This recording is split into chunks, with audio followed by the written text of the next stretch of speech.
Hello, I want to take the time to welcome you. And before going to our second video of marriage, if you have not watched the first one, I invite you to do so. For all those who looked at it as a reminder or summary, we see that marriage is the foundation of society.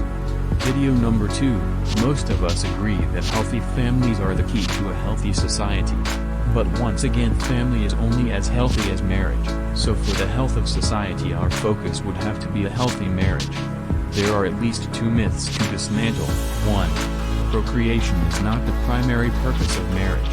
A misconception that many people have is that the primary purpose of marriage is the spread of the human race, and although marriage has parameters for reproduction, procreation is not the primary purpose of marriage.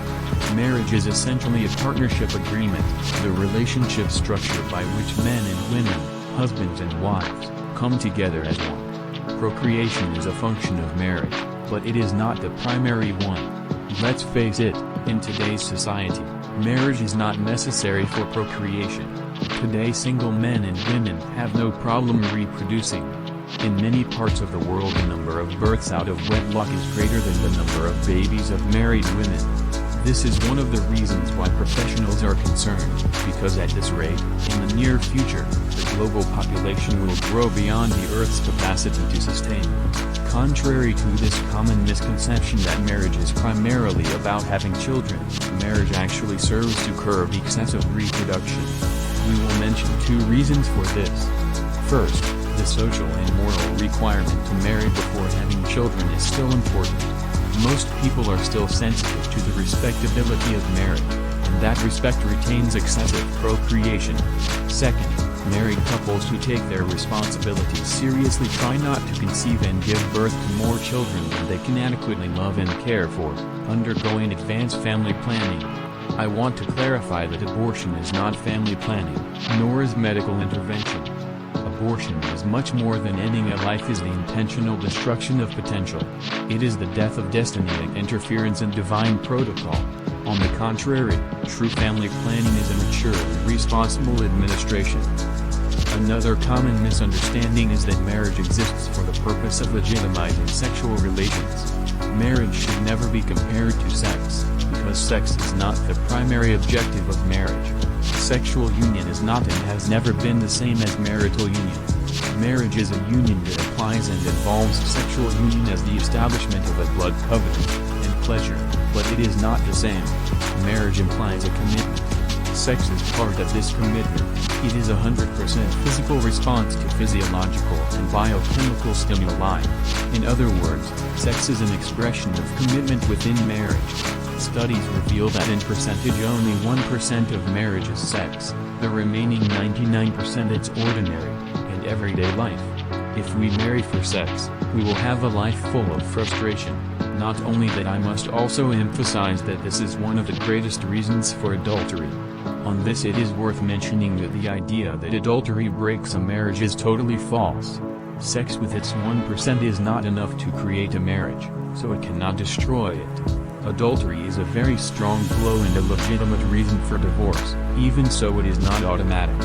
What I am saying is that divorce is not compulsory in such cases. Adultery does not break the marriage. The breaking of the marriage is a decision. Recognizing that sexual union and marital union are not the same is absolutely essential to understanding marriage.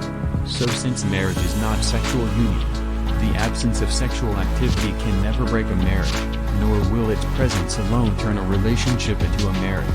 Marriage and sex are related, but they are not the same. So how should we define marriage? If marriage is not primarily for sex or procreation, then what is it for? The basic Greek word for marry or marriage is gamia, which is derived from the same root as the word gem. That root literally means merged together. The fusion of different elements into one only describes the process by which precious gems are formed deep in the earth. This process is also an appropriate description of marriage. Precious stones, such as diamonds, rubies, emeralds, and sapphires, are formed deep in the ground with ordinary elements that are subjected to great amounts of heat and massive pressure over a long period of time. Heat, pressure and time working together can transform the most common material into something extraordinary. This process does not happen overnight, it takes centuries. Although coal basically has the form of coal that we know, the elements that make it up can still be distinguished in a chemical analysis. The coal that remains in the earth long enough under continuous heat and pressure, sooner or later is transformed into diamond. Chemically, diamond is pure carbon. The different elements used in their training can no longer be identified. The pressure has melted them into a single, inseparable element. And the heat gives the diamond its glow. Marriage is like a precious stone. Above all, it develops over time. Diamonds do not form in 10 years, require millennia. It takes us only a few minutes to get married, but building a marriage with good principles requires a lifetime. This is why marriage requires a permanent relationship, for life. There must be enough time for two people, with different personalities and separate backgrounds, to be merged together as one. Second, marriage grows stronger under pressure. A diamond is the hardest substance on Earth. Millions of tons of pressure over thousands of years melt and transform carbonized matter into a crystal that can resist any attack. A diamond can only be cut in a certain way and with special designed instruments. Similarly, external pressures temper and reinforce a committed marriage. Just as pressure cleanses a diamond, so do daily problems and life's challenges purify a marriage. Husband and wife face pressure together.